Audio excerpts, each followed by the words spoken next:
World War One. It is often called the Great War, and it was one of the most deadly conflicts in human history. A war that introduced trench warfare, chemical weapons, and mechanized tanks to the battlefield. It shaped the 20th century and left scars that are still felt today. Yet despite its historical significance, World War One in the media has always fallen short of success. Why is this? Why do so many World War One, well, specifically in this case video games, fail to resonate with players?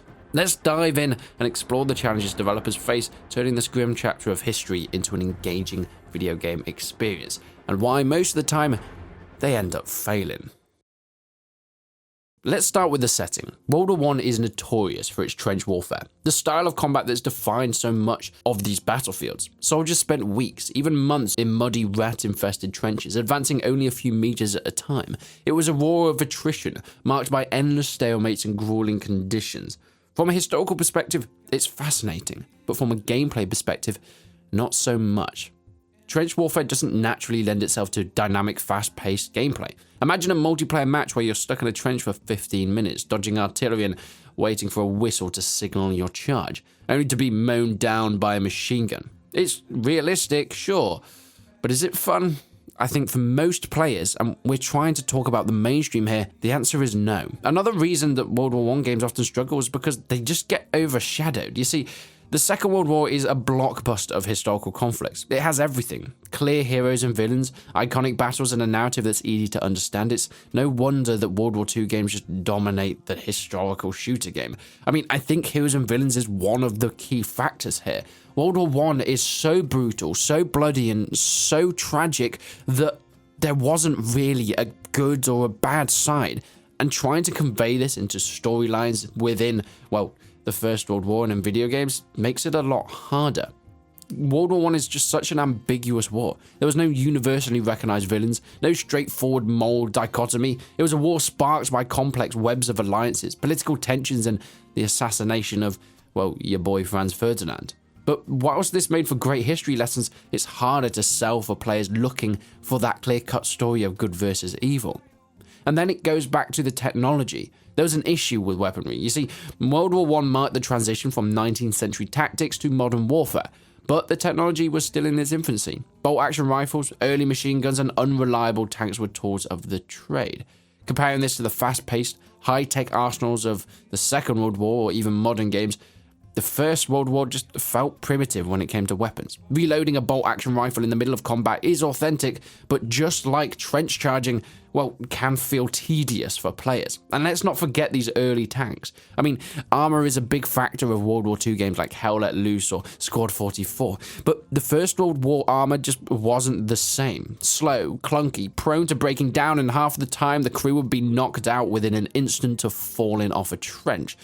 Trying to make these things historically accurate would be asking your players to commit suicide before the game even began. So you'd have to go the way of historical inauthenticity, which, well, a lot of players would find frustrating. From a developer's perspective, creating a World War I game is a bit of an uphill battle. The era does, well, demand extensive research to capture the nuances of the conflict. You see, it was remembered for its immense human cost and senseless carnage. Over 16 million people died in a war that so many historians agree was, well, downright avoidable.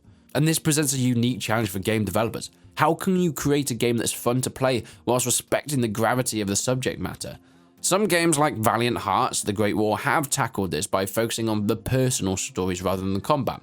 We also got War Stories that was introduced to the Battlefield franchise through their World War I entry, Battlefield 1, and that did work well to some extent, but for the action-orientated title, balancing entertainment with the respect for history is a delicate tightrope. I remember when Battlefield 1 did release its trailer in 2016, and people were talking about the Seven Nation Army's dubstep remix, how epic it was, and then on screen people were running into mustard gas and dying brutally. Yeah, it was a little bit of a juxtaposition of, wow, this is cool. Oh, someone's just been axed in the head. I don't know how I feel about this. Leaning too far into realism, the game risks becoming too grim and unplayable. Leaning too far into fantasy, and it risks trivializing the war's historical significance. Adding in authentic uniforms and weapon designs and layouts of Battlefield, every detail mattered if you're really going to put effort into this genre. But the historical accuracy can come at this cost of gameplay. having to design unique mechanics like Verdun has tried to do, where you would have this trench warfare of players lining up, and when the time is coming, they can blow the whistle and charge over. Then the next team would defend. This would switch between the attacking and defending teams as the game would go on. And it did work somewhat, but not for the mainstream. This was a style that was for a very niche audience of more hardcore shooters. One-hit kills with bolt-action rifles, which they have to be because, well, if you miss a shot, you're pretty much dead. Not just that, but snipers became so powerful. Being one of the only really long-ranged weaponry on the battlefield, snipers could sit in the trees and snipe anyone that poked their head out of the parapets. Pretty realistic to the time, yes, but not really making an enjoyable gameplay experience. And whilst Verdun and the rest of the World War I game series have seen some success, I think in terms of the mainstream, they still fail to reach at least the peak of most of what audiences want. Despite these challenges, though, there are some notable exceptions. Like, we have seen Battlefield 1, but it took a multi-million-dollar company like DICE and EA to really take World War I in its grasp, and even then, they completely reimagine what the title is by blending historical elements with large-scale, fast-paced battles, having submachine guns and even machine guns that were prototypes or didn't really get used on the battlefield in reality because they just didn't work properly. These are all things that they had to twist and bend in order to make this historical era actually work.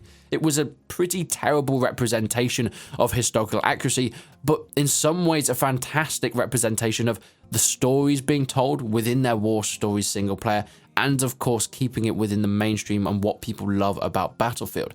Look, it struck a balance between realism and entertainment, and I think it came out more on the positive side than the negative.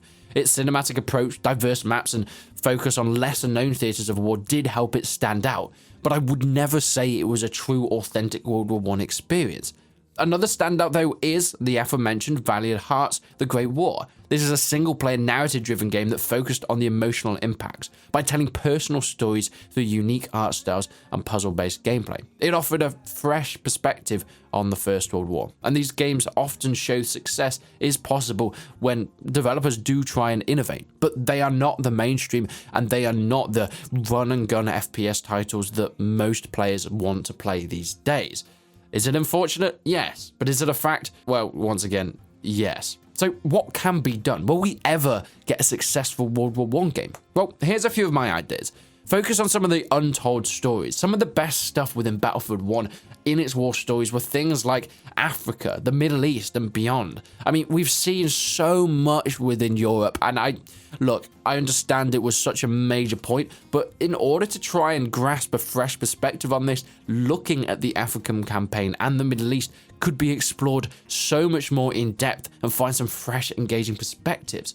Instead of trying to compete with the run-and-gun action of modern-day shooters, maybe there could be a title that leans into the strategy and teamwork.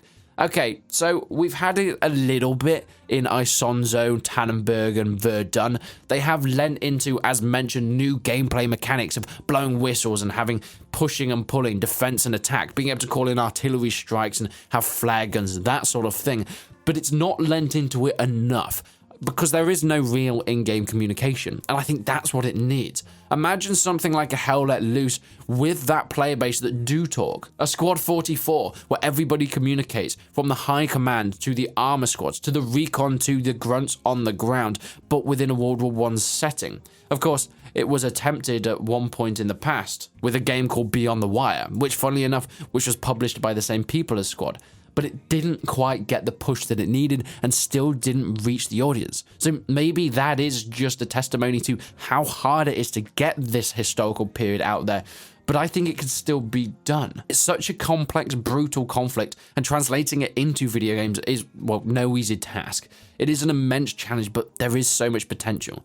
I think it is a theatre and a conflict that really should be explored more and more in depth to try and get it more into the mainstream.